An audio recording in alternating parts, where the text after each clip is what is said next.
Muito bem, 3 horas em ponto, vamos dar início ao nosso webinar hoje. Primeiramente, eu queria agradecer ao Ibre, ao André, que estão com esse compromisso de trazer informação para o mercado aí constantemente, e abriu essa oportunidade de compilar essa equipe fantástica aí de palestrantes para a gente ter uma discussão de alto nível de uma demanda que é real aqui para todos nós, né?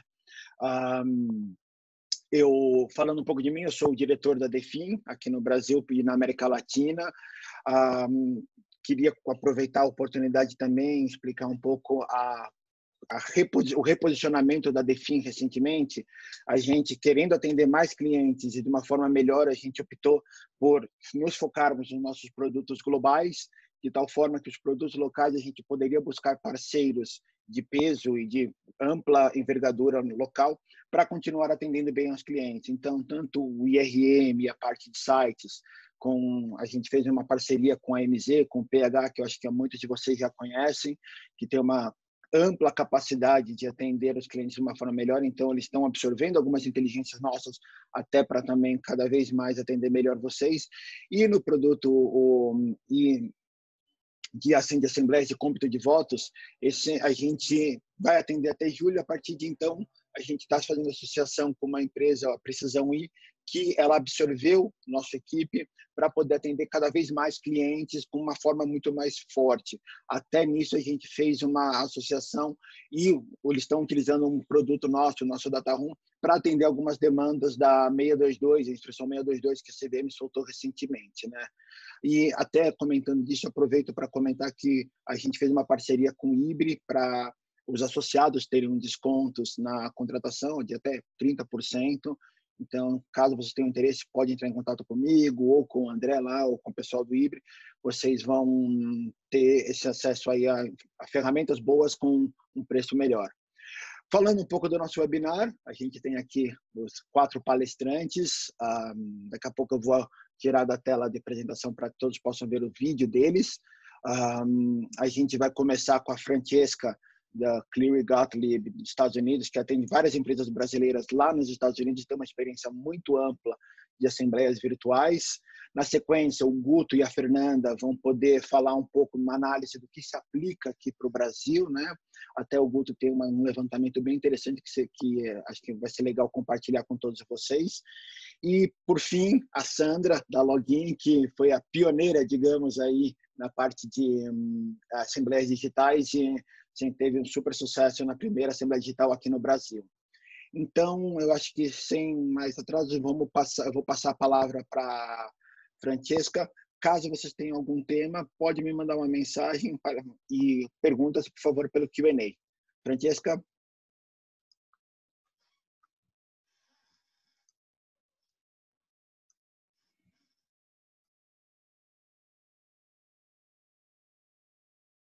Francesca, você está no mudo.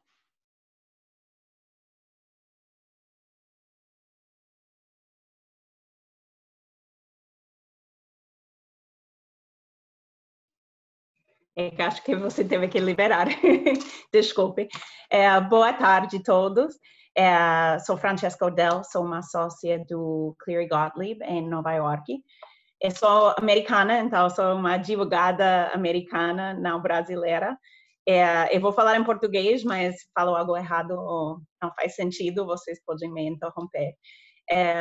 Primeiro, obrigada ao Ibre, DeFin e todos os outros palestrantes para a possibilidade de falar com vocês hoje. Sou especialista em mercados capitais e governança corporativa.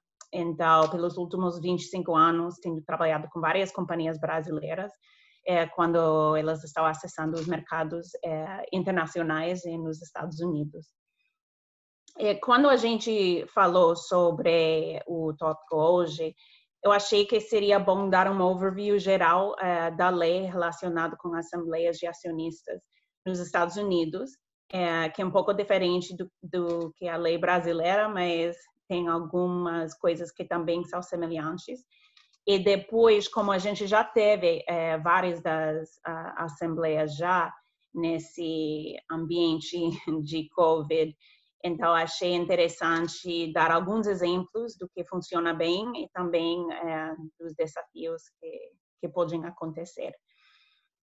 Primeiro, falando sobre o ambiente regulatório norte-americano, especialmente para assembleias de acionistas, é um pouco diferente. Na nossa lei, realmente, a legislação federal societária nos Estados Unidos é muito limitada, especialmente fora dos assuntos que são regulados pela SEC. Então, é a legislação estadual que regula a maioria dos assuntos societários, particularmente, para a nossa discussão de hoje, assembleias de acionistas. Estatutos sociais, igual que no Brasil, também podem orientar com relação a regras para assembleias. Por exemplo, nos Estados Unidos, alguns estatutos proíbem assembleias digitais, mesmo quando a legislação estadual permite. A outra coisa que é importante lembrar é que também as bolsas de valores nos Estados Unidos não regulam muito esses assuntos corporativos, não? Por exemplo, a NYSE só obriga as companhias listadas a realizar assembleias gerais ordinárias, que é obrigado pela lei de qualquer maneira. E Nasdaq é bem parecido, não? Companhias são obrigadas a realizar assembleias gerais ordinárias e também assembleias devem permitir que acionistas abordem temas relacionados aos negócios sociais com a administração, mas só isso. Então, por isso que a gente enfoca na lei estadual. Quando vocês estão ouvindo assuntos da lei ou de governança corporativa nos Estados Unidos, todo mundo sempre fala sobre Delaware.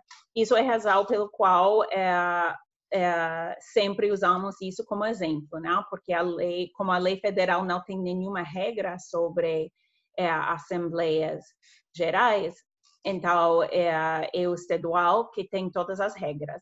Delaware, por exemplo, permite assembleias parcial ou inteiramente digitais, desde que algumas condições estabelecidas sejam cumpridas, mas são bem fáceis, não?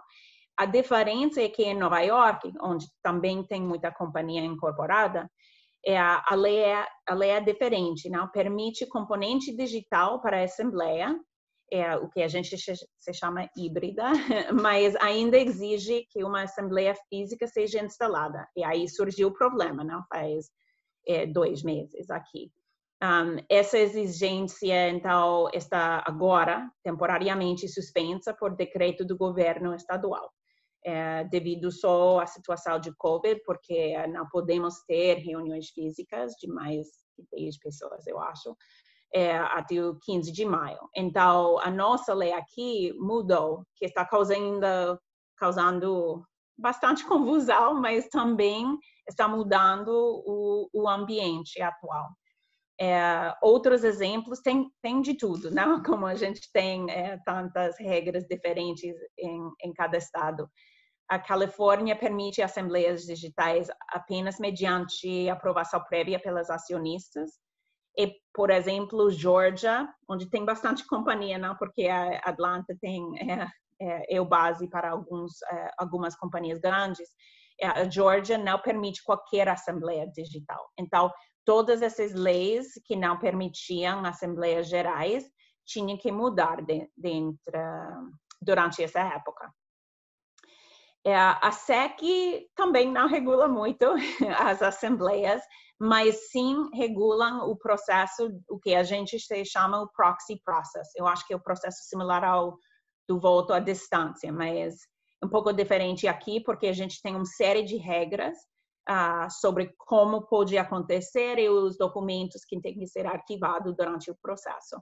E como vocês têm ouvido, essa parte do proxy é um aspecto muito importante do processo das assembleias gerais aqui nos Estados Unidos. Materiais relacionados ao voto à distância precisam ser protocolados com a SEC e qualquer alteração relevante, por exemplo, como alterações na maneira ou localização da assembleia, tem que ser rearquivado, vamos dizer, não? A regra exige que o reenvio do proxy statement. O proxy statement é um material com todas as instruções de exercício de voto pelas acionistas, acho que é similar ao manual das assembleias para companhias brasileiras, não? Então, aqui isso também causou um problema faz 2 meses, porque originalmente muitas das companhias iam ter reuniões físicas. Eu vou explicar o porquê um pouco depois, mas e aí eles tinham que mudar muito rápido do lugar e agora fazer de uma maneira virtual. Então, a SEC teve que mudar um pouco os procedimentos e as orientações da SEC agora, durante o COVID, estabelecem que, com respeito a alterações relacionadas com a Assembleia, por exemplo, mudança para virtual, instruções para entrar, etc., um novo protocolo na SEC seria suficiente, junto com um press release, como um fato relevante. E não seria necessário reenvio de todos os proxy statements. Isso foi uma mudança muito grande, porque além que as regras estaduais mudaram rápido, aí a SEC teve que também mudar essas regras, porque senão as companhias não sabiam como cumprir com todos esses requisitos. Então, aí é o landscape de como funcionam as reuniões aqui. O enfoque no debate nos Estados Unidos sobre essas assembleias digitais tem sido baseado nas diferenças entre uma assembleia presencial e um digital. Isso tem, acho que tem várias vozes dentro dessa discussão. Não? Primeiro, tem uma preocupação sobre a participação ativa. Eu acho que isso é mais uma preocupação dos proxy advisory firms, que eu vou explicar num minuto, porque além que mais acionistas podem participar numa assembleia digital, os proxy advisors e alguns investidores institucionais preocupam que as pessoas participam menos numa situação virtual. Eu acho também isso vai mudar, porque como todo mundo está funcionando assim agora, eu acho que vai ser mais fácil ter a participação nesse tipo de situação no futuro, não? A outra coisa sobre o nosso processo, eu sei que isso, que a Fernanda e o Guto vai falar sobre isso também, mas a gente tem essa história, essa prática de shareholder proposals aqui, que é bem forte. E parte disso é por causa do activism, que acontece bastante no sistema dos Estados Unidos, mas também é porque as regras sobre propostas por acionistas é baseada nas regras da SEC. As regras exigem a presença em assembleia do proponente para apresentar a proposta, porque o que aconteceu no passado é que alguém faria uma proposta, mas não chegar lá na reunião. Então, tem que chegar lá e defender. E no caso que esse proponente não está na reunião, tal proposta poderá ser excluída. Então, agora, esse proponente tem que estar presente, mas tem que estar presente, claro, no sentido virtual. A outra preocupação é a incerteza com relação à contagem de votos, que é por causa do nosso sistema, não de uma preocupação em si. Acho que a outra coisa que teve muita discussão era como tratar perguntas, especialmente questões hostis ou complexas, de uma maneira efetiva. Então, quando estamos aconselhando companhias, eu acho que isso já está acontecendo no Brasil, porque vocês já começaram o processo das reuniões, e a Sandra pode falar mais sobre isso, e a importância da participação e engajamento das acionistas antes das assembleias, porque como a companhia não pode falar com acionistas na mesma maneira em uma dessas assembleias digitais, o que já começou nos Estados Unidos é que eles estão fazendo shareholder engagement muito antes da reunião e de verdade durante todo o ano, não, para manter esse contato. Eu acho que os desafios nos Estados Unidos eram baseados em considerações logísticas também.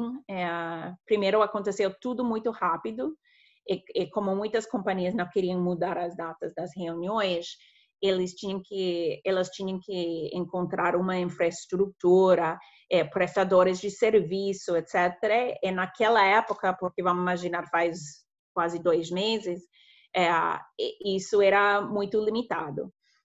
Agora, muitos outros prestadores de serviços estão popping up.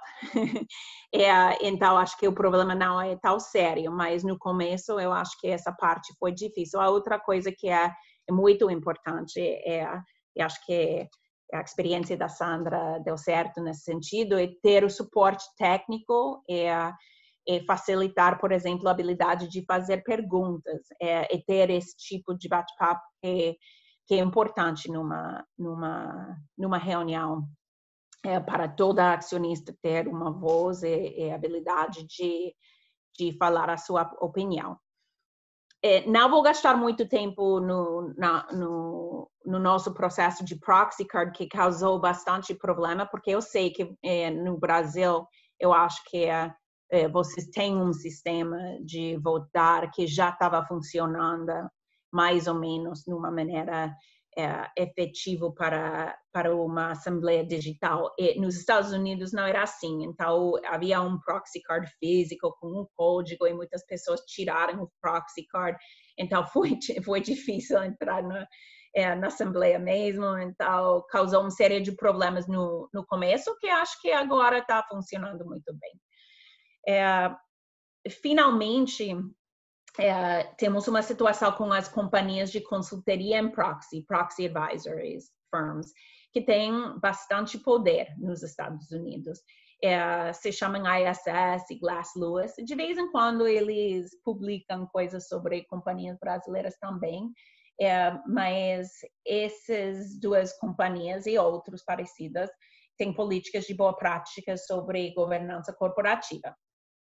E especialmente a ISS e Glass Lewis tem uma política de sugerir votar contra membros do conselho ou propostas da companhia quando a companhia insiste em assembleias digitais, a menos que a companhia pode mostrar o mesmo nível de acesso para os acionistas, que antes desse pandemic, eu acho que foi difícil. Tem algumas companhias que fazem isso muito bem, mas acho que os proxy advisory firms foram difíceis nesse sentido. Agora, eles têm modificado um pouco as suas posições e acho que, pelo menos por agora, eles não estão sugerindo esse tipo de voto em contra. Então, isso é mais ou menos o landscape, não, do que está acontecendo nos Estados Unidos, que é interessante. Acho que seria interessante eu ver também como do Guto e da Fernanda, como está funcionando agora no Brasil, né? Muito obrigado, Francesca. Agora eu vou passar a palavra para o Guto, que o Guto ele quer compartilhar uma apresentação, um levantamento que o Sescom fez. Eu vou compartilhar a tela aqui agora, só um minutinho. Cadê? Tá aqui. Perfeito. Guto, vou te deixar dar uma... Consegue me ouvir, Guto? Consigo, sim. Obrigado, cara. Ótimo. Obrigado. Para mim também é um prazer estar aqui com a convite do IBRE, né, e conhecer também o Carlos Nogueira, né, e reconhecê-lo também nessa outra forma de realização das assembleias, né. A Francisca eu também conheço há muitos anos, é um prazer, né, estar com ela nesse painel. É uma advogada com uma prática consistente e uma firma internacional de primeiríssima linha, que a gente adora também participar e trabalhar junto. Fernanda, um prazer falar contigo novamente, minha sócia querida, de tantos webinars e outros eventos que a gente tem feito sobre essa apresentação. E a Sandra, acho que é a grande estrela aí dos shows, que a gente deixou ela para o final, porque a Sandra estava na hora certa, no lugar certo, na empresa certa, e acabou entrando para a história, né, Sandra? Então, a primeira assembleia exclusivamente digital no Brasil, e menos de uma semana depois da instrução. E são um pouco de overview. A Fernanda vai falar um pouquinho mais na linha do que a Francesca colocou, que são casos específicos de aplicação da nossa regra. E eu vou aproveitar essa atualização, que a gente tem 12 slides aí nessa apresentação, e dar um mapa geral de como está o Brasil. Eu vou pedir para o Carlos ir passando. São 12 slides e depois a gente vai disponibilizar também via o Ibre, né? Essa apresentação. Então, nosso escopo foi o quê? O período 16 de março a 29 de abril. Lembrando que a instrução da CVM entrou em vigor em 17 de abril, né? Então, ela pega a segunda quinzena somente com as assembleias digitais. Antes, você já tinha a possibilidade da híbrida, pelo boletim de voto à distância, que a gente, quando faz as coisas depois, né, do resto do mundo, a gente acaba fazendo elas com uma vantagem grande, que é ter uma possibilidade de olhar para outros sistemas. Então, como a Francesca colocou, acho até que o nosso boletim de voto à distância, como ele foi feito bem mais recente do que lá nos Estados Unidos, acaba que eu acho que ele está mais seguro e já vem consolidado, porque derivou-se de uma grande discussão. Foram alguns anos aí antes da instrução 481, e hoje você conseguiu colocar dentro da 481 a questão da Assembleia 100% digital, né? Pode passar para mim, Carlos, por favor? Essas primeiras apresentações, são 3 slides, elas enfocam dentro do universo ali de 250 companhias, mais ou menos. Esse primeiro slide é quem manteve a AGO, né? Então, foi utilizado em 38 casos o fato relevante, mas o aviso aos acionistas acabou sendo mais utilizado para quem manteve a AGO. Então, você já tinha publicação, né? Publicações. Então, a gente vê que quem manteve acabou usando mais o aviso aos acionistas. Próximo, por favor. Quem adiou usou mais o comunicado ao mercado, né? E é engraçado isso, porque a tendência era a gente pensar que seria o fato relevante, mas 51 utilizaram o comunicado ao mercado. A gente acredita porque já havia uma expectativa grande. Então, um comunicado que teoricamente passa um pouco mais despercebido, ele já seria o suficiente na visão aí das áreas de RI da maioria das empresas que adiou, tá? O próximo, Carlos, é para quem cancelou, tá? E aí a gente vê uma reversão daquele tipo de comunicado, e realmente quem cancelou preferiu fazer isso pelo fato relevante, porque eu entendo que está adequado, faz sentido. O aviso aos acionistas e o fato relevante são maioria, né? Lembrando que o aviso aos acionistas é praticamente um fato relevante, só que com outro nome. E então você tem 57 a 14, né? Vamos dizer que a esmagadora maioria foi sem ser pelo comunicado. Os próximos, Carlos, por favor, eles já dizem respeito ao macro, né? Dentre as companhias com relação à AGO de 2020, a maioria manteve 44%, quase metade. É interessante esse dado, né? Uma boa parte adiou, e aí a gente vê que algumas adiaram com data, outras sem, e uma pequena expressão aí, mais ou menos 1/5, cancelou e sem data marcada, né? Pode passar esse, por favor. Já temos, com relação às que foram adiadas ou canceladas, se tem uma data, né? A gente vê que a maioria não tem uma data, mas das que tem, vem uma boa distribuição entre os meses, né? Falam 23 mantiveram em abril, hoje é o último dia de abril. Até uma curiosidade que que eu acho interessante, vou deixar para comentar no final. Maio, 12, junho, 11, e para julho, é curioso também, já tem muitas empresas marcando a Assembleia para julho, tá? Que é o limite ali que a gente viu até agora. Forma de presença virtual, híbrida, ainda virtual, ainda a gente chama hoje de digital, né? Porque é a nomenclatura da CVM, e um grande número ainda para informações de assembleia presencial, né? E a gente sabe que isso está mudando. E pode mostrar o próximo, Carlos? Eu vou aproveitar e fazer uma pequena anotação aqui sobre os dados exclusivamente de abril, né? Se a gente for na primeira semana pós instrução da CVM, a gente teve justamente da login aí, né, começando, e 2 outras assembleias híbridas. Então, acabou sendo 2-2, né, na primeira semana. E na segunda semana, que é de 27 a 30, né, uma semana que acaba hoje, porque é feriado, foram 15 empresas com assembleias 100% digitais e 17 com assembleias híbridas. Então, está bem dividido, né? Praticamente empatado. Aí, se a gente olhar um pouco mais para frente, esse número é 19-19, é uma pequena diferença. Então, acho que a Assembleia Digital, mesmo com a instrução muito nova, ela já teve uma capacidade de ser absorvida pelas companhias e pelas áreas de RI. Esses dados eu queria chamar a atenção, mas eu não vou passar, são apenas segmentações que a gente fez com relação à GO híbrida, com participação e votação digital.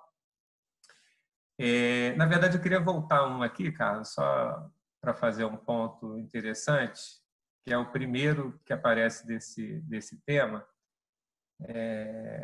Depois a gente pode até acelerar e passar de volta, mais para frente, mais para trás um pouquinho, que é esse aí, perfeito.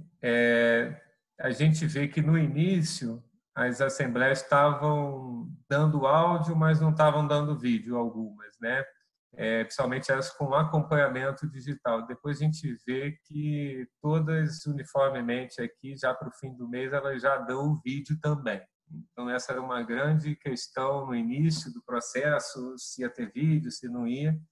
Mas eu acho que o vídeo também veio para ficar, na linha de uma opinião pessoal, que eu vou dar algumas aqui, né? Mas essa eu acho que o vídeo veio para ficar e talvez ele tenha que ficar realmente o tempo todo ligado. Eu acho que esse talvez seja um ponto que até a Sandra vai abordar aí, mas acho que é uma questão interessante.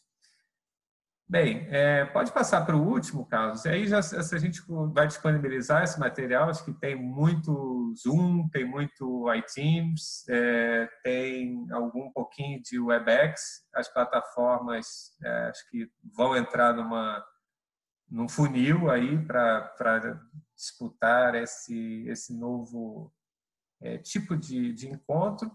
E queria passar a palavra para a Fernanda, talvez, ou para a Sandra. Melhor para a Sandra, né, Fernanda? A gente quebra um pouquinho. O que você acha?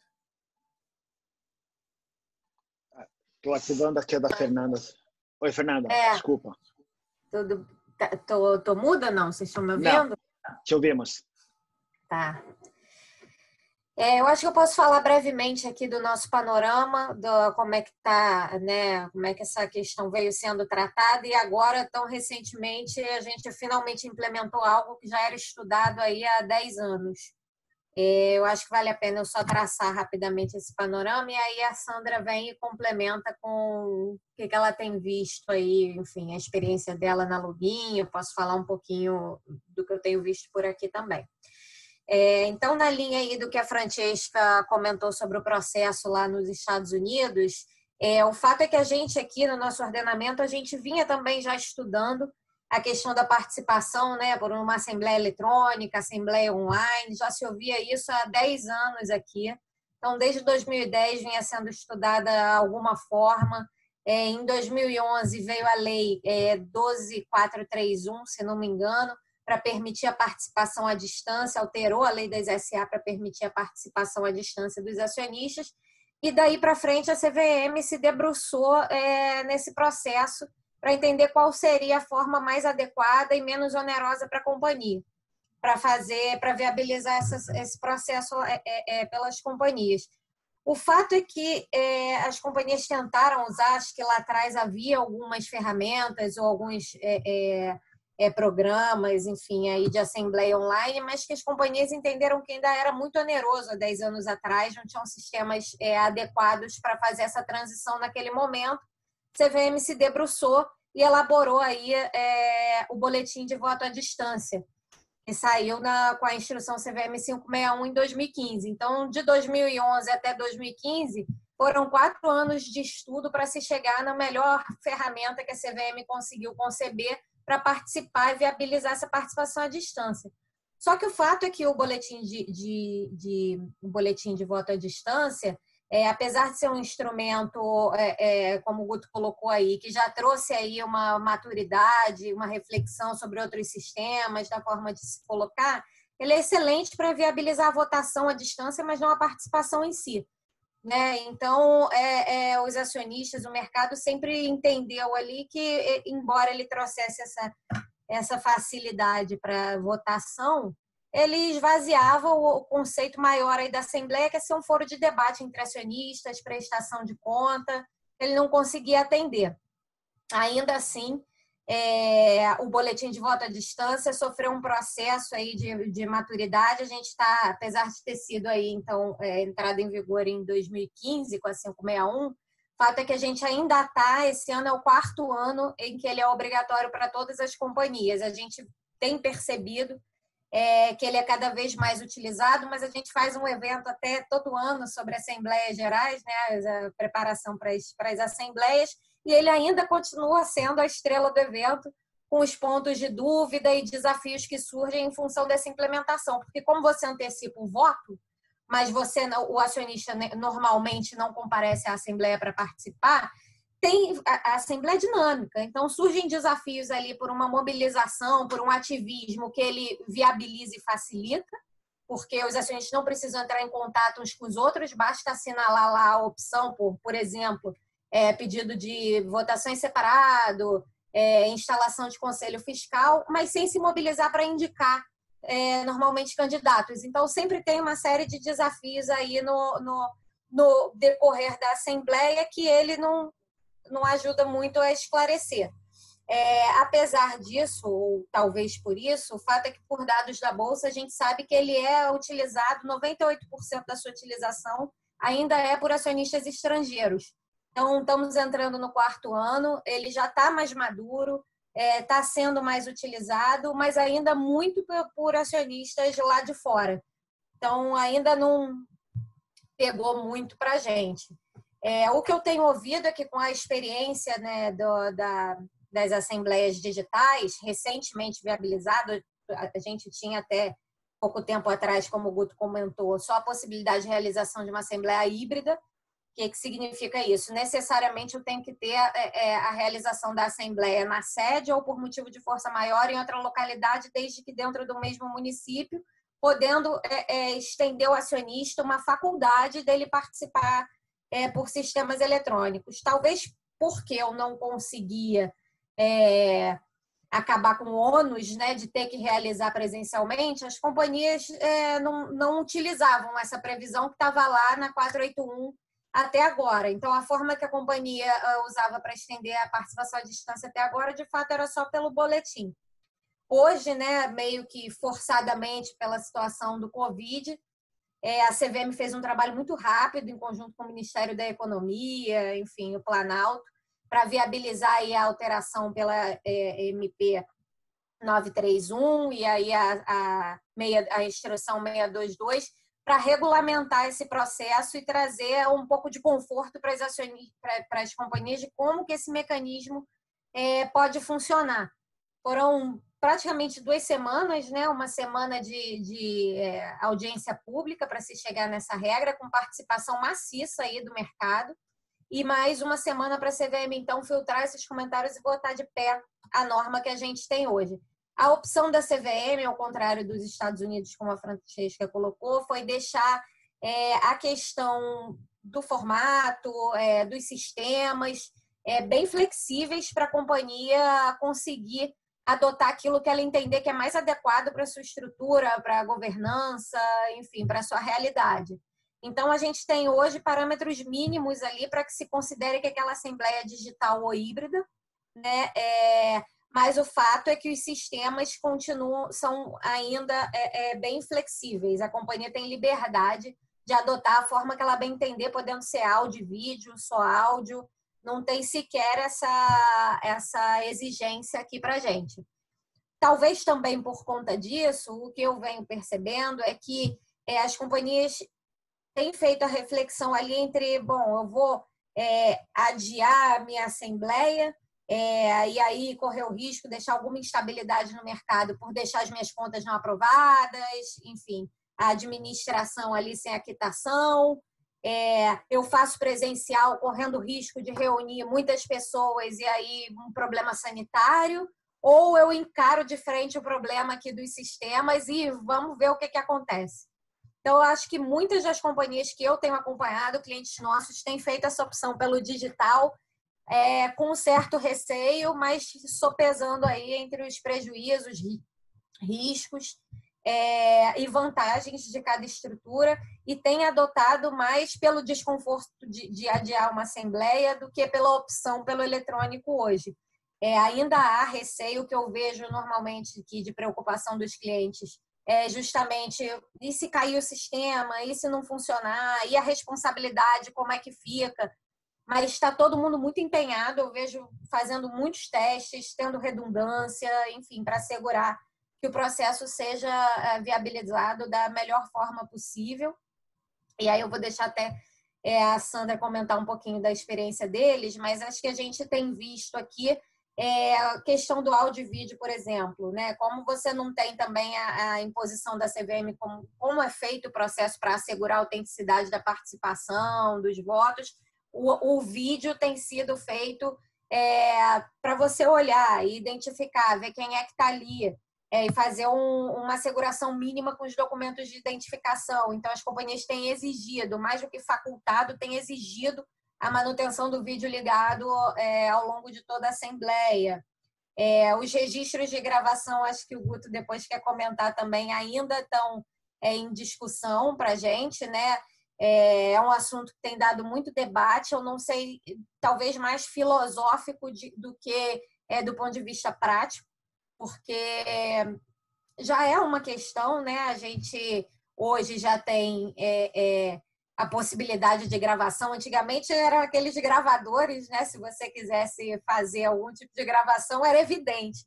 Mas hoje em dia qualquer dispositivo mínimo faz isso. As assembleias costumam, a gente ver aí que as mais emblemáticas, mais polêmicas, têm logo depois, ou às vezes simultaneamente, tem jornalista que compra a ação, já está lá dentro, já está reproduzindo, né, em tempo real.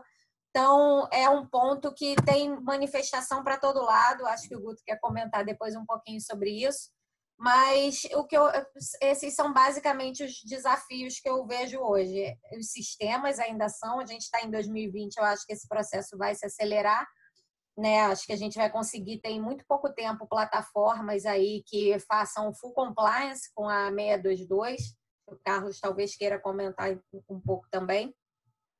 Mas o fato é que as companhias estão fazendo aí o seu papel e testando redundâncias, e estão sendo realizado aí a maioria do que a gente tem visto por Zoom, aplicativos simples que a gente já usava mesmo para conferências, enfim. Acho que o Carlos está me alertando aqui que o meu tempo já passou. Deixa então para as dúvidas, talvez seja um debate mais rico, eu só queria fazer mesmo um panorama aqui hoje. Imagina, Fernanda, obrigado. Realmente, esse assunto é muito profundo, tem muita coisa, né? Mas com certeza, acho que a gente tá todo mundo ansioso para ouvir a Sandra, né? Mas eu acho que legal, vai ser muito interessante, acho que o bate-papo após aí, acho que as perguntas que vão surgir tanto do público quanto dos próprios palestrantes, para a gente de novo enriquecer essa conversa. Bem, obrigado, Fernanda. Obrigado pela participação. vou colocar a Sandra aqui. Ativei. Sandra, você... Todo mundo me ouvindo? Sim, sim. Beleza. Boa tarde, gente. Eu sou coordenadora do IBRE Mulheres e também, além, né, de responsável pela área de relações com investidores da Login, logística intermodal. A Login é listada desde 2007 no Novo Mercado. Antes até de começar a falar um pouquinho do nosso case e de como é que foi a nossa experiência, em nome do IBRE, eu queria agradecer aí a participação da Francesca, do Cleary, né, do Guto, da Fernanda, do Sescom, e também a participação do Carlos, né, que está mediando esse evento. Eu acho que para a gente do IBRE é muito importante, é uma oportunidade super legal promover esse tipo de fórum. Essas discussões são muito ricas.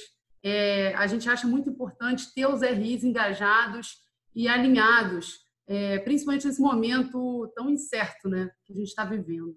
Então, agradecimentos feitos. Vou falar um pouquinho. Antes de falar, eu queria fazer um disclaimer, que as opiniões aqui apresentadas, não sou advogada, mas tenho que fazer esse disclaimer, as opiniões aqui apresentadas são pessoais, minhas, né? E não refletem necessariamente a posição da companhia que eu represento. Falando agora da Login, finalmente, que é para isso que eu vim, né? A gente foi, como o Guto e o Fernando já falaram, a primeira companhia a realizar a Assembleia 100% Digital. A gente fez no dia 22/4, quarta-feira da semana passada.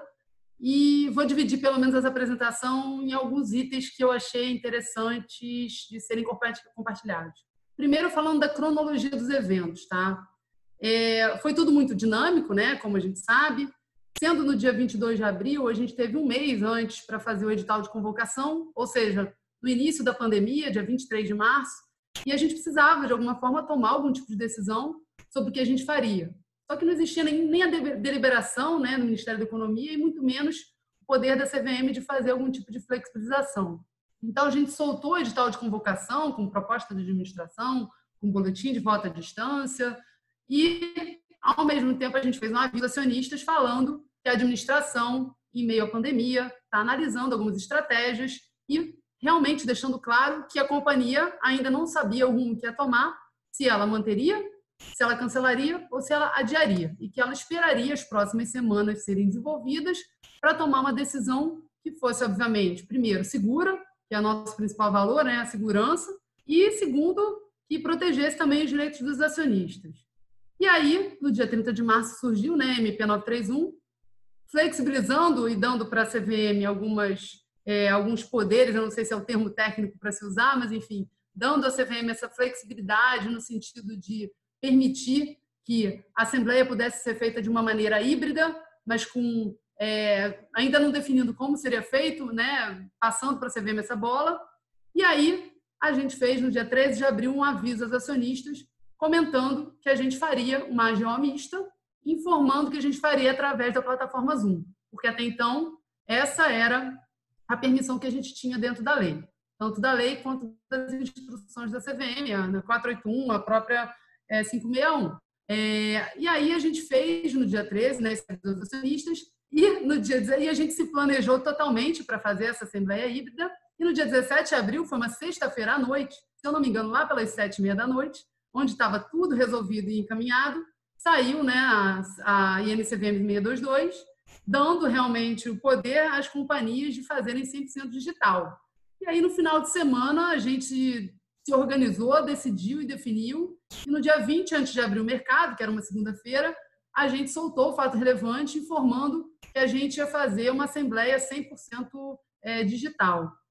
A gente tinha essa possibilidade, porque, segundo a 622, para as companhias que fizessem, realizassem as assembleias até o dia 30 de abril, elas poderiam ter um prazo de 24 horas nesse fato relevante. E para as demais, teriam um prazo um pouco maior. E aí a gente se valeu desse prazo e 48 horas antes a gente soltou esse fato relevante, informando da Assembleia como ela seria, e finalmente a gente fez no dia 22 de abril essa Assembleia 100% digital.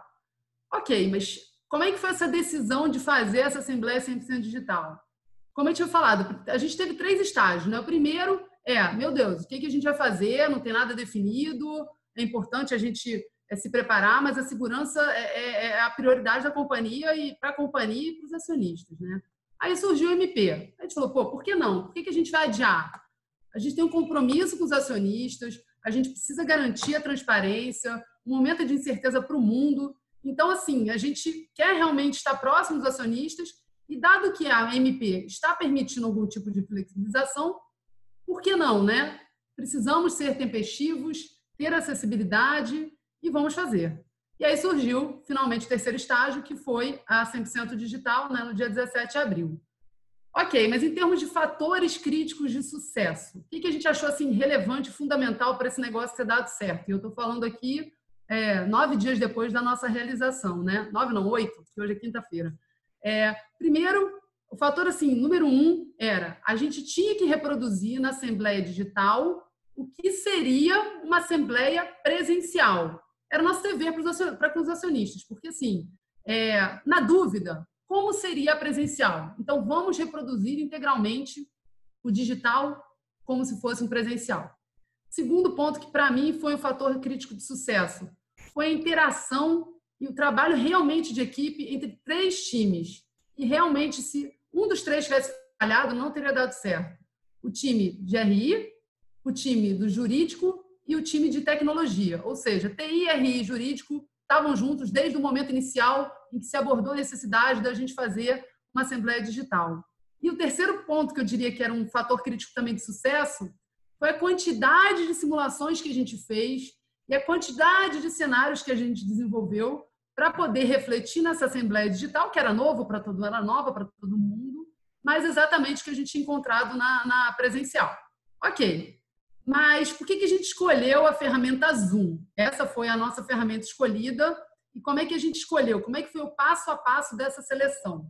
A gente sentou com a nossa equipe de TI e a gente falou, olha, a gente precisa de 3 coisas. Primeiro, a gente precisa, vamos lá, fazendo aqui analogia, a gente precisa de 3 salas, pelo menos. 2 salas de reunião, quer sejam salas virtuais, imaginando as salas presenciais, e mais uma sala de espera. São 2 salas de presença e uma sala que a gente chamou de status de espera. A segunda coisa, o processo de aprovação tem que estar muito bem definido, para que essas pessoas entrem nas salas da forma correta. E a terceira coisa, essa ferramenta ela tem que garantir uma interatividade muito simples, muito fácil e muito direta. Ou seja, que as saídas e entradas, as mudanças de ambiente, os processos de aprovação, à medida que eles fossem ocorrendo, fossem coisas muito interativas e fáceis, compartilhamento de arquivo, visualização, que as pessoas se manifestassem individualmente. Enfim, a gente precisava realmente de uma ferramenta que refletisse uma assembleia presencial.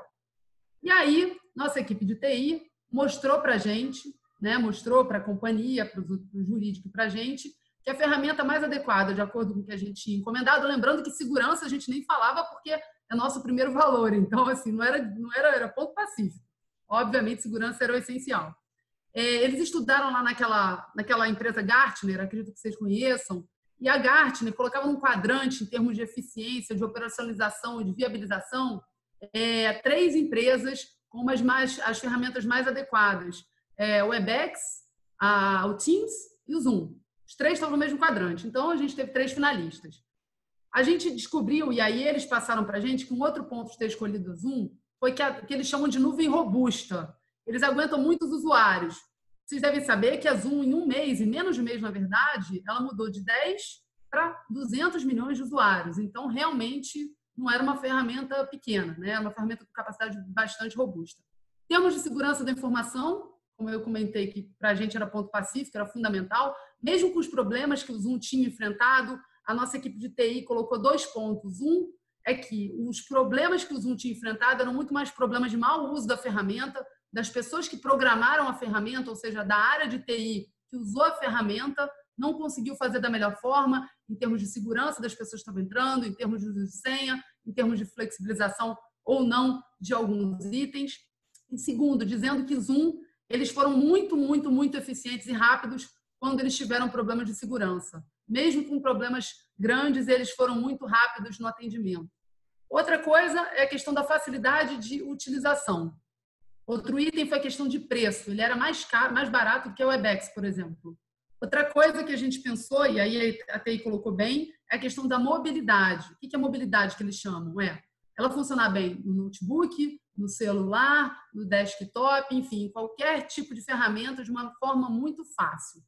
E, finalmente, era uma empresa que permitia fazer várias salas e o que eles chamaram de empresa de nicho, que é uma empresa que só faz isso, né?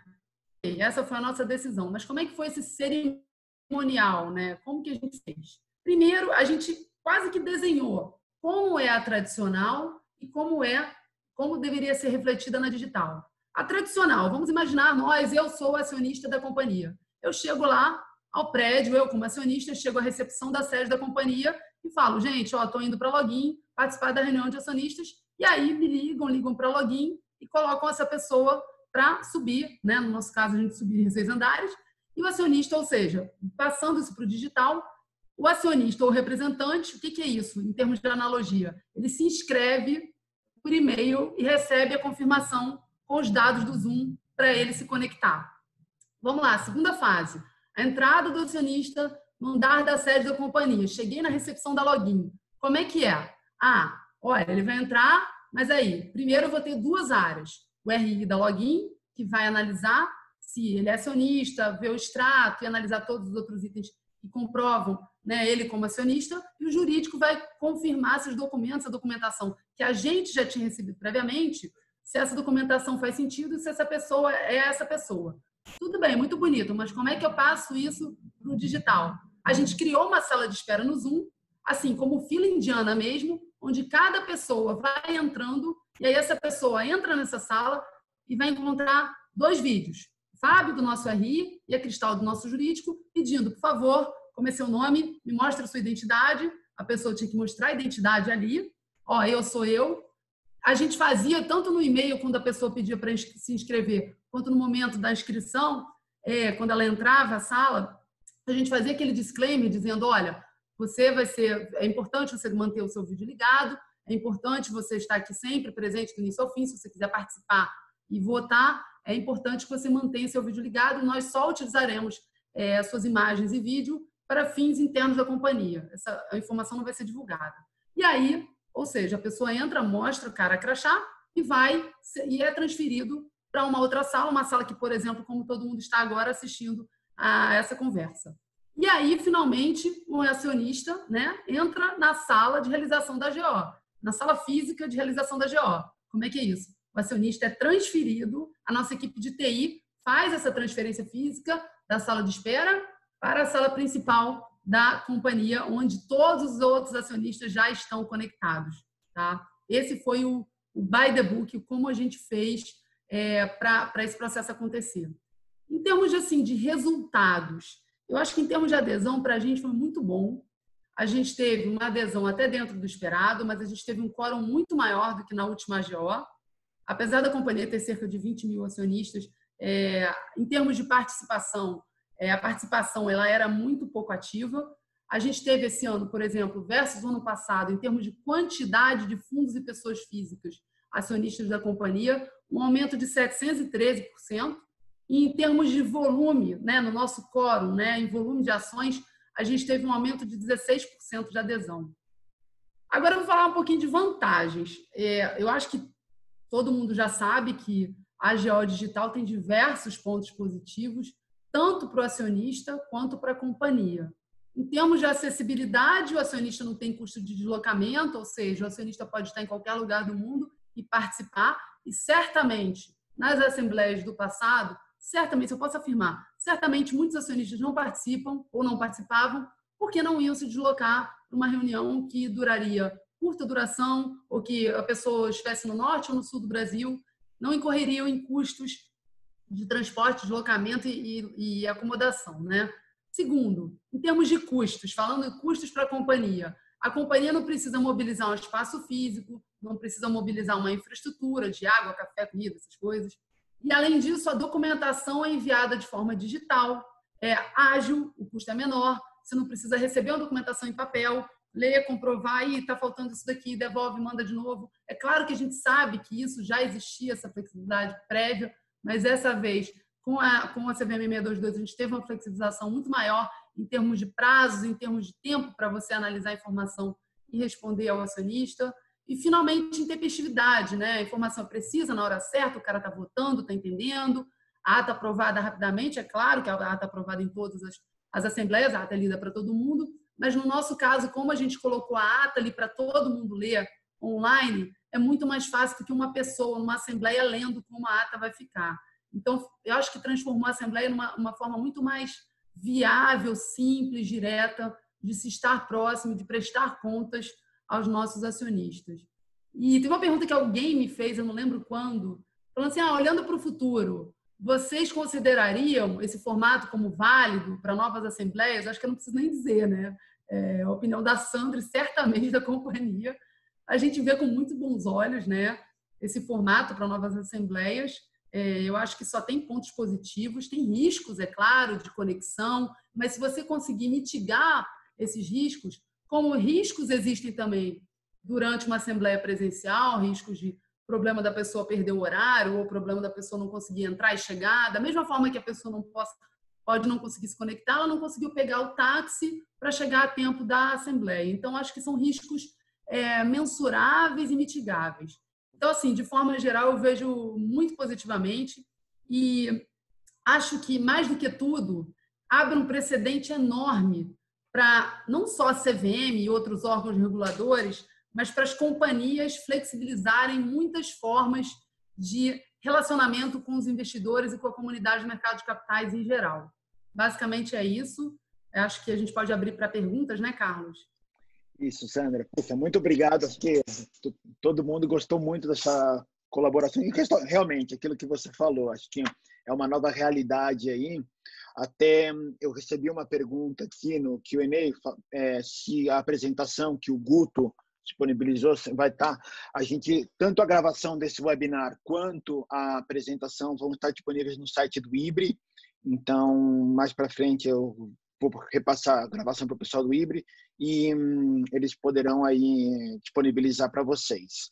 A gente teve uma pergunta também que foi mandada para o Guto.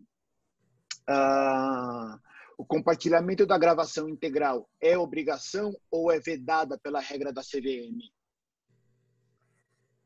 Então, a gravação integral ela é obrigatória, mas a regra da CVM ela não obriga nem proíbe a divulgação aos acionistas. Ela é neutra, ela simplesmente obriga a gravação. Como essa gravação vai ser disponibilizada e se ela vai ser disponibilizada, é uma decisão de cada companhia e a gente acredita que vão haver diferentes opiniões. Acho que não vai ser um consenso do mercado com relação ao que vai ser feito com a gravação. E algumas questões que podem ser chamadas assim de dogmáticas vão ser debatidas nesse contexto. Eu, pessoalmente, tenho a opinião de que, na medida do possível, disponibilizar uma gravação seria uma medida interessante. Mas entendo muito o outro lado também. Até porque eu acho que tem que haver um planejamento. Por mais que a gente tenha ganho um empurrãozinho, como a Sandra colocou, na adoção da tecnologia digital, a verdade é que foi muito rápido também, né? Então, acho que a gente tem que refletir um pouco sobre isso. Não são muitos países que têm essa prática de disponibilizar, mas é algo que vai estar aí no radar, eu acho, dos jurídicos e das áreas de RIs. Uma coisa... desculpa. Não, eu ia só falar que é igual nos Estados Unidos, não existe nenhum requisito de divulgar, mas o que está acontecendo, o que algumas companhias fazem é que eles divulgam a parte que é pré-programado e não o Q&A. Legal. É o meio do caminho, que não é uma edição, né, propriamente, é simplesmente separar ela numa parte pública e numa parte restrita. É um meio do caminho interessante também. Como se fosse um extrato da ata, assim, né? Do que a gente já tem. As informações, né? A gravação integral, que é uma das discussões, algumas pessoas têm essa tese, né? De que se equipararia ali ao regime dos livros, e aí fica na sede da companhia e exibido mediante ação específica, em juízo, a requerimento de acionistas que tenham determinada participação, para defesa de direitos.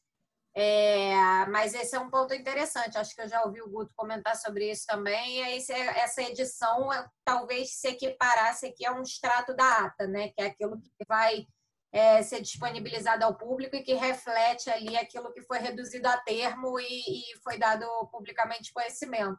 Também pode ser uma terceira via. Interessante. Muito obrigado, Fernanda, Guto, Francesca. A gente tem uma pergunta do André. O artigo 1º e 3º da MP 931/20 passou a permitir que, ressalvada a hipótese de previsão diversa no Estatuto Social, caberá ao Conselho de Administração deliberar, ad referendum, assuntos urgentes de competência da Assembleia Geral. Gostaria de saber se o Guto ou Fernanda têm visto já companhias abertas por meio do CA deliberando assuntos de natureza assemblear e que tipo de assuntos vocês avaliam ter esse tipo de característica? Olha, eu particularmente não acho que esse vai ser um dispositivo muito utilizado, tá? Salvo situações muito emergenciais. Eu acho que na questão do dividendo foi muito discutida essa autorização. Mas a verdade é que essa medida provisória foi feita no momento que não estava regulamentada a Assembleia Digital. Eu acho que hoje, havendo um caminho muito claro e seguro de realizar uma Assembleia aos acionistas e, no futuro, aos debenturistas, que é uma audiência pública que está em andamento, né, hoje na CVM, me parece que as discussões que a gente teve foram algumas discussões, coisas mais radicais até. Tem uma primeira questão se aquela competência está ou não no Estatuto. E se ela não tivesse no Estatuto, regulada em detalhes, talvez ficasse mais amplo ainda a delimitação de competência da MP. Mas eu, sinceramente, eu não recomendaria, salvo numa situação muito bem contextualizada. Não sei se a Fernanda quer complementar, a Francesca também sobre isso. Eu concordo com você, Guto. Eu não sei a questão da recomendação, mas eu acho que é exatamente isso. O contexto em que ela se inseriu foi no contexto de viabilizar ali e que decisões urgentes pudessem ser tomadas, independentemente de eu ter uma assembleia que, naquele momento, precisava ter um componente presencial para existir, né? E a despeito de todas as restrições aí, recomendações sanitárias de não poder ter uma reunião. Então, foi mais um mecanismo para viabilizar que a companhia não ficasse, por conta da restrição, ali com decisões obstaculizadas. Hoje a gente já tem mais flexibilidade, o que eu acho que, na prática, vai fazer com que os administradores não se sintam confortáveis para tomar uma decisão que é de competência expressa no Estatuto da Assembleia, já tendo um mecanismo ali para que possa, né, viabilizar essa Assembleia acontecer. Ele já existe, de certa forma, de uma matéria muito específica, né? Então, acho que também vale entender no caso a caso. Hoje a gente já tem uma coisa muito parecida no contexto de falência, RJ, que você pode ter o Conselho de Administração deliberando entrar com o pedido em caráter de urgência e depois, né, as referêndum da Assembleia, que depois se reúne para ratificar. Então, é uma matéria muito específica e num contexto mesmo de urgência, porque senão eu abro um prazo no mínimo ali de antecedência, de prazo de convocação, eu causo uma instabilidade, porque eu já divulguei aquela matéria que é de extrema relevância para a companhia, mas ao mesmo tempo eu não sei se vai ter aprovação. Eu fico no mínimo 15 dias ou 30, quiçá, ali com a companhia nesse limbo, então é complicado. A lei já prevê esse caso específico. E eu acho que foi mais ou menos nessa linha, né, de você viabilizar a tomada de decisões urgentes, mesmo que você não pudesse ter assembleia. Na prática, ali, eu concordo com o Guto. Acho que já existe um mecanismo, mas acho que dificilmente os administradores vão se sentir hoje confortáveis para usá-lo se não for grave e urgente, a ponto de eu conseguir reunir aí a Assembleia Geral hoje da forma digital que já é viabilizada. Obrigado, Fernanda, Guto. A gente tem uma pergunta do Hugo Vidal. Existe um controle de tempo de fala dos acionistas que queiram se manifestar? Se a ata contém alguma inconsistência, como o acionista pode se manifestar a respeito? Eu acho que seria legal ouvir aí a opinião da Sandra também.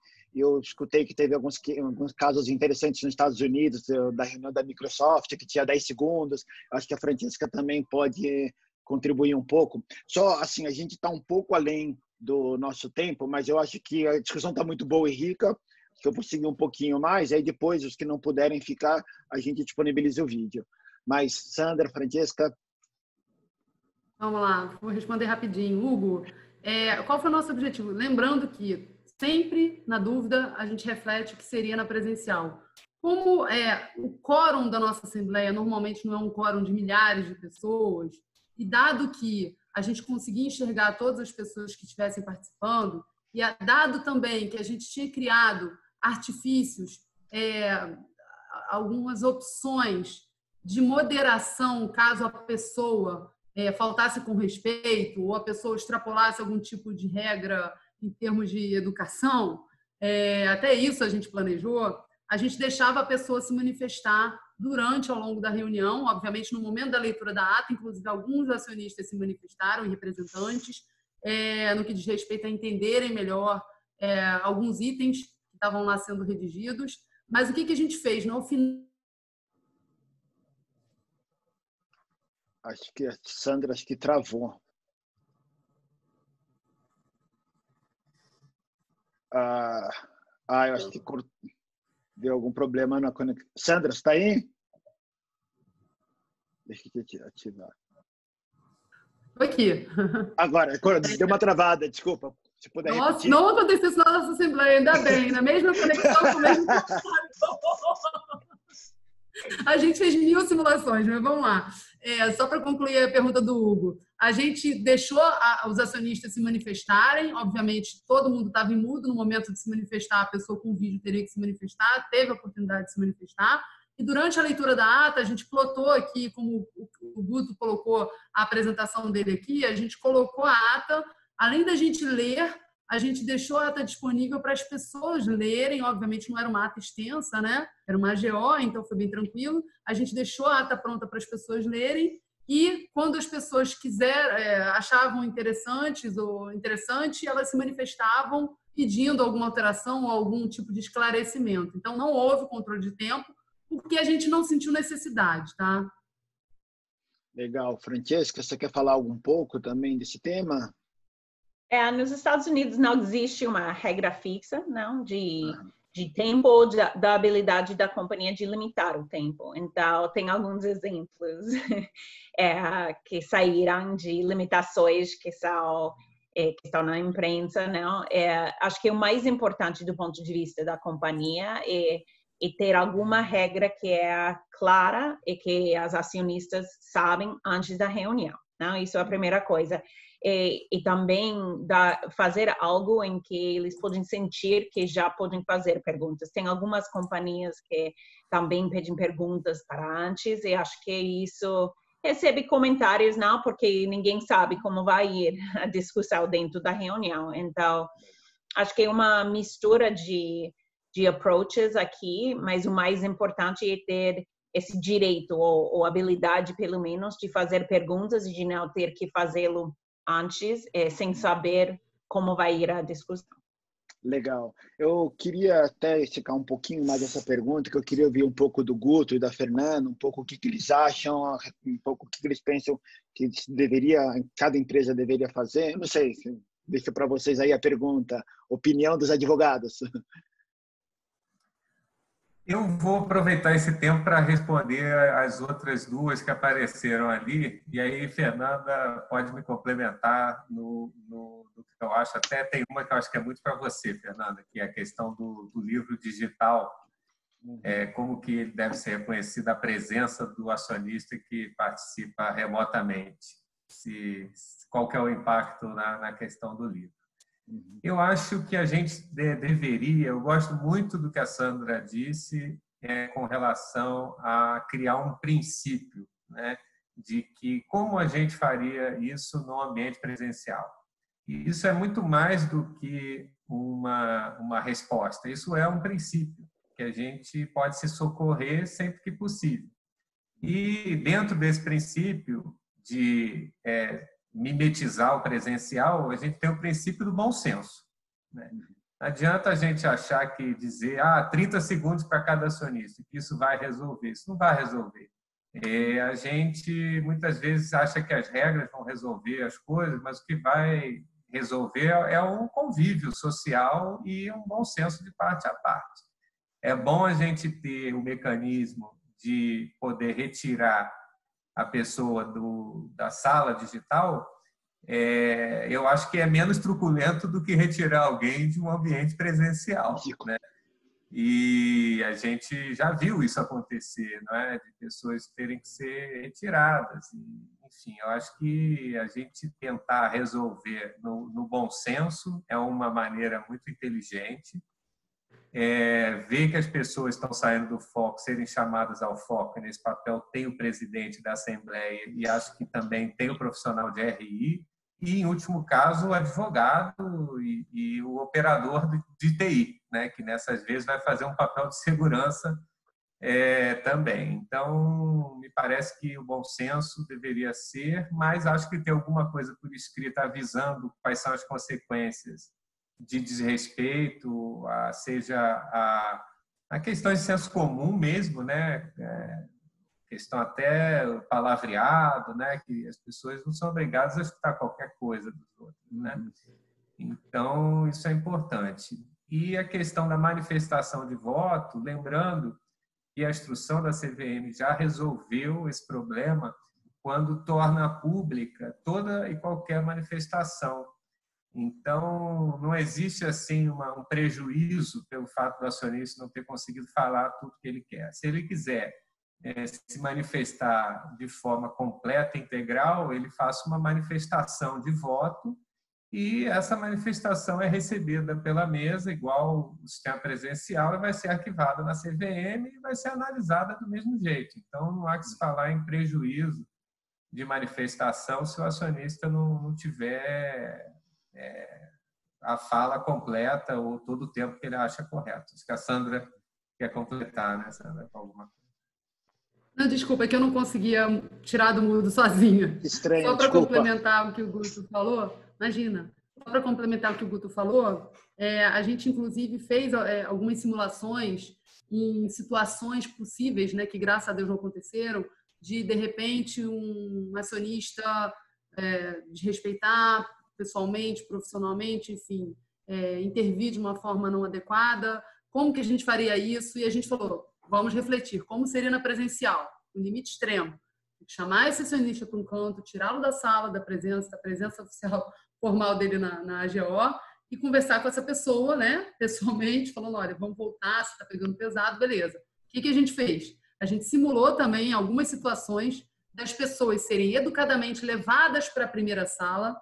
E aí, nessa primeira sala, a nossa TI, eu avisaria a nossa TI, a TI me transferiria junto com essa pessoa, falaria com esse acionista, explicaria, vão voltar, beleza e tal, e a gente voltaria. Dá para fazer isso, a gente fez vários testes também prevendo esse tipo de situação, que graças a Deus não aconteceu, porque nem tinha motivo para acontecer, mas, né, a gente tinha que estar preparado para qualquer situação.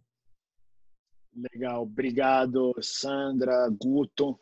A gente tem aqui algumas perguntas mais. Uma que eu vi que se repetiu foi sobre a apuração e cômputo dos votos. Um pouco como que foi feita, quais preocupações que vocês tiveram. Acho que é legal até para atender algumas perguntas, o que vocês veem aí para essa demanda do cômputo de votos? Dá para fazer numa ferramenta? Se dá para utilizar tudo em um lugar só? Acontece, a gente já tinha recebido, né, do escriturário e do escriturador, e a gente, obviamente, pela regra, a gente já tinha arquivado na CVM, e a gente, em adição a isso, recebeu o boletim de voto à distância. A gente sabe que a Assembleia 100% digital prevalecem os votos colocados naquela Assembleia versus os previamente enviados, caso eles ocorram. No nosso caso, não ocorreu nenhuma mudança significativa que demandasse tempo para a gente atualizar as informações e que fosse demandar muito tempo. A gente atualizou nas planilhas que a gente já tinha preparado, junto com o nosso assessor jurídico, e disponibilizou no mesmo dia e arquivou na CVM, o mapa sintético de votação. Então, lembrando, imaginem sempre como a gente faria presencialmente. Reflitam isso na virtual. Foi com o mesmo trabalho. Legal. Sandra, que eu acho que talvez tenha sido até mais ou menos nessa linha. Vocês fizeram, o presidente ele tratava cada deliberação e abria para o voto, como a gente faz presencialmente, fala todos de acordo, quem não tiver se manifeste, alguma coisa do gênero, verbalmente, ou tinha, por exemplo, um pop-up para clicar? Como é que foi essa dinâmica? A gente também, no momento do planejamento, esse era um ponto muito importante para a gente, né? Como é que a gente faria essa questão dos votos? E aí chegou uma das pessoas da equipe e falou, gente, simples, da mesma forma que é presencial. Quem estiver contra essa deliberação, por favor, se manifeste. Então, foi muito tranquilo, exatamente como a gente faria de forma presencial. Acho que eu participei foram dessa forma também. Não sei se a pergunta dele foi sobre isso, mas acho que eu participei da mesma forma. Oralmente, quem estiver contra ou se abstiver, por favor, que se manifeste. E aí foi tomada dessa forma e com a participação ativa de vídeo o tempo todo pelos acionistas. Mas eu acho que, assim, aí é minha opinião totalmente pessoal, que de repente ter uma ferramenta dessas para você ali, né, aprovar, rejeitar, abster-se, na hora você torna o negócio mais, de repente, mais rápido até, porque o presidente ele fica focado no som, se o som não está, né, funcionando, ele está olhando pelo áudio também as manifestações, de repente um mecanismo mais automatizado que o acionista clicasse direto na opção, tornasse esse processo mais ágil e mais seguro para o presidente. Mas eu ainda não vi essas ferramentas dando essa ferramenta, não. Eu acho que é uma ideia super legal, Fernanda, e dando minha opinião pessoal também, se você contextualizar isso numa empresa, né, blue chip, tipo uma Petrobras, uma Vale, que tem 500, 600 mil acionistas, eu acho que realmente isso é fundamental. No caso de uma empresa que não tenha 500 mil acionistas, eu acho que você tem essa opção e tem a opção realmente de deixar as pessoas se manifestarem naquela ocasião. Agora, eu concordo com você que vão existir, acredito que as companhias vão se adequar e as empresas que desenvolvem essas ferramentas vão criar dispositivos.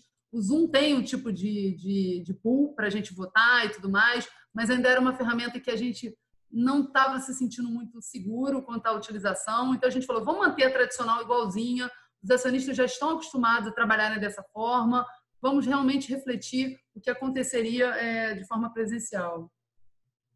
Legal, obrigado.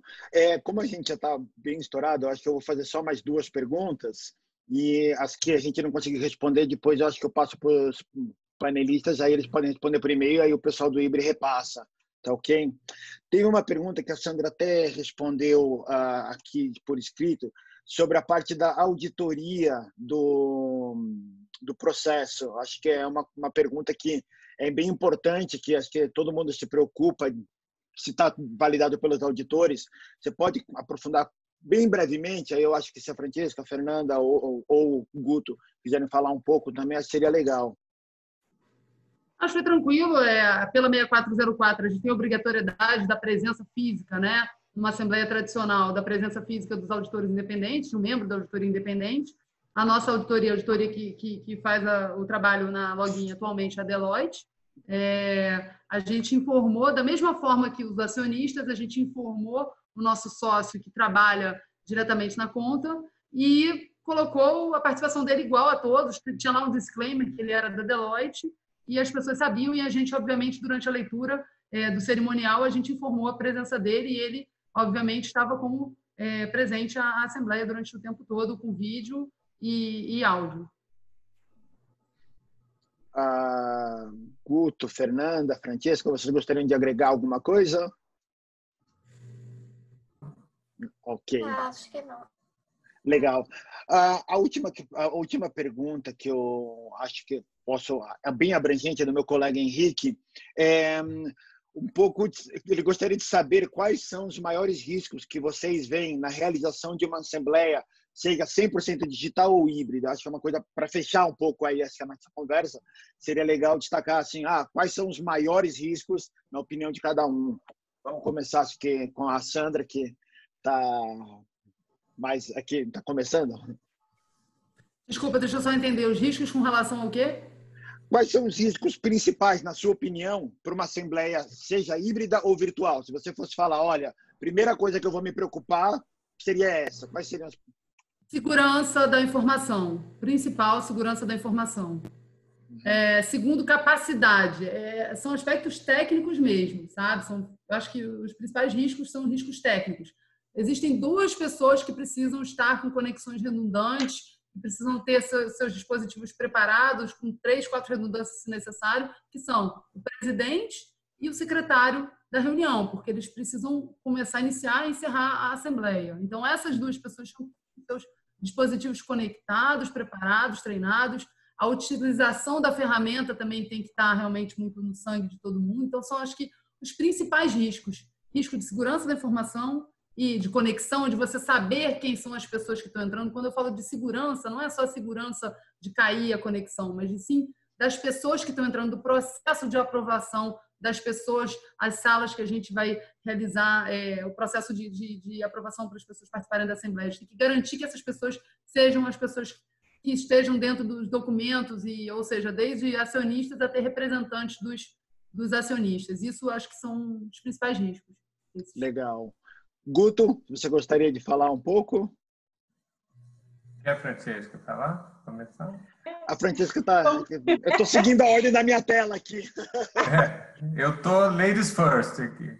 Então, tá bom. Perfeito. Francesca? Tudo bem, tudo bem. Não, eu concordo com a Sandra. Eu acho que os maiores desafios realmente são de logística, não? Especialmente numa situação como agora, quando todas as pessoas da companhia nem podem estar na mesma sala. Não? Normalmente, quando fazemos algo que é virtual, pelo menos a companhia pode estar juntos, falando entre eles, ajudando, etc. Então, eu acho que esse problema de tecnologia, logística é o principal. A outra coisa que eu falaria é que realmente existem maneiras de fazer uma assembleia assim, sem dar às acionistas direito de falar. Eu acho que o outro risco é que tem que ter um processo com, a gente chama rules of the road, não? Como fazer perguntas, como entrar, como realmente poder participar. Eu acho que as companhias que já podem fazer isso numa maneira ativa, proativa, por exemplo, todas as coisas que a Sandra falou que eles fizeram antes, eu acho que aí diminui o risco. Não? Legal. Fernanda?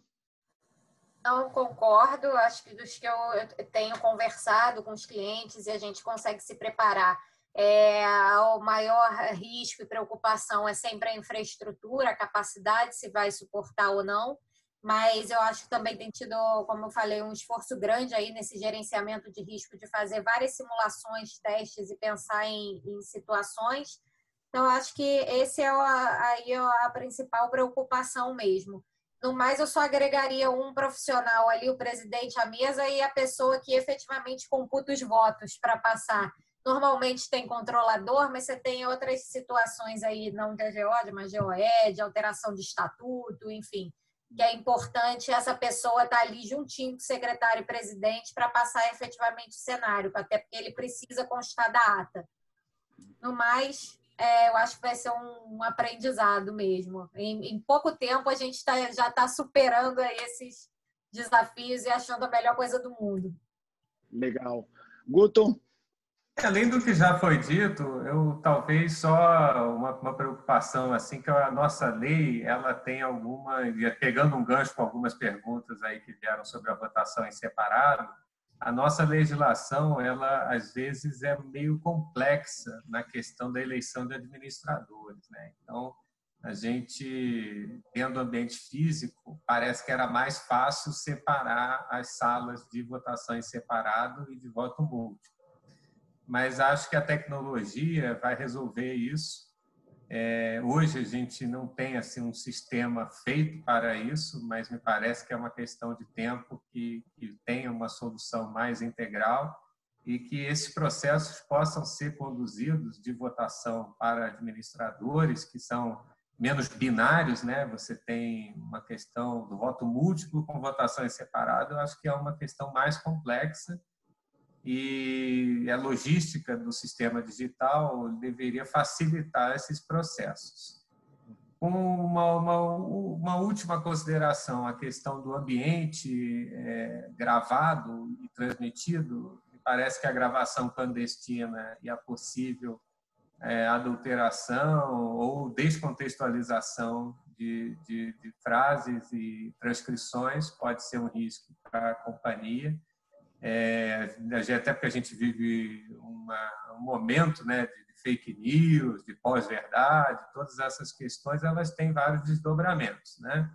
E você tem poucos antídotos 100% eficazes a isso. Talvez um seja a transparência, a boa e velha transparência. Uma preocupação dentro desse contexto é do que se diz dentro de uma Assembleia Geral, dando aquele reforço, mas dispensável nesse ambiente aqui de profissionais de RI, mas a gente não pode divulgar um fato relevante dentro de uma Assembleia, né? Então, às vezes, as perguntas que alguns acionistas possam fazer não deverão ser respondidas, né? Porque, caso sejam, deverão ser divulgados por meio de fato relevante. Então, essa preocupação me parece reforçada em ambientes digitais virtuais, por causa da velocidade, né?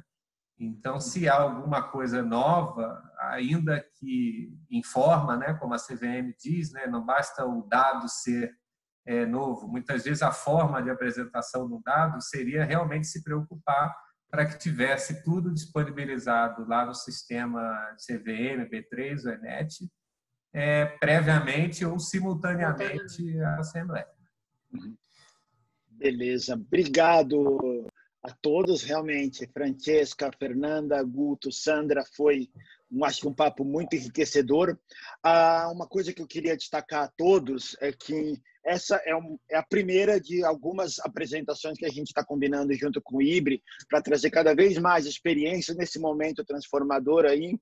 A gente está conversando com o IBRE para trazer também outras experiências ao longo do tempo. Sobre o que foi falado um pouco de ferramentas, que acho que a Sandra relatou bastante, eu tenho um pouco de experiência na parte de tecnologia e, assim, recentemente eu fiz um levantamento de algumas ferramentas para Assembleia Digital e, realmente, nos Estados Unidos tem algumas soluções já que existem, até uma delas é parceira da Defin, a Media, porém, a maioria delas não se adequa à realidade brasileira, não se adequa às demandas do Brasil. Então, realmente, acho que a seleção do Zoom por parte da área digital que a Sandra fez foi, na minha opinião, eu também utilizo o Zoom, acho que gosto bastante. E, obviamente, aproveito o gancho para falar que a Defin continua oferecendo a solução I561 para o cômpito de votos e também a gente deu uma melhorada na ferramenta, associando uma ferramenta para disponibilização de toda a documentação e, eventualmente, do vídeo, da gravação de uma forma segura e controlada. Então, é uma solução para atender a 622 também.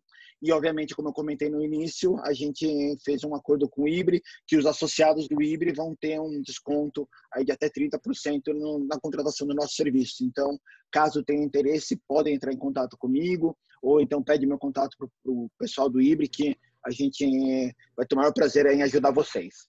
Bem, agradeço novamente a todos, agradeço muito ao IBRE, espero que todos tenham gostado e logo, logo, tanto esse vídeo, quanto as perguntas, quanto as apresentações vão estar lá no site do IBRE. Um grande abraço a todos. Obrigada. Até logo. Tchau. Obrigada. Tchau. Até.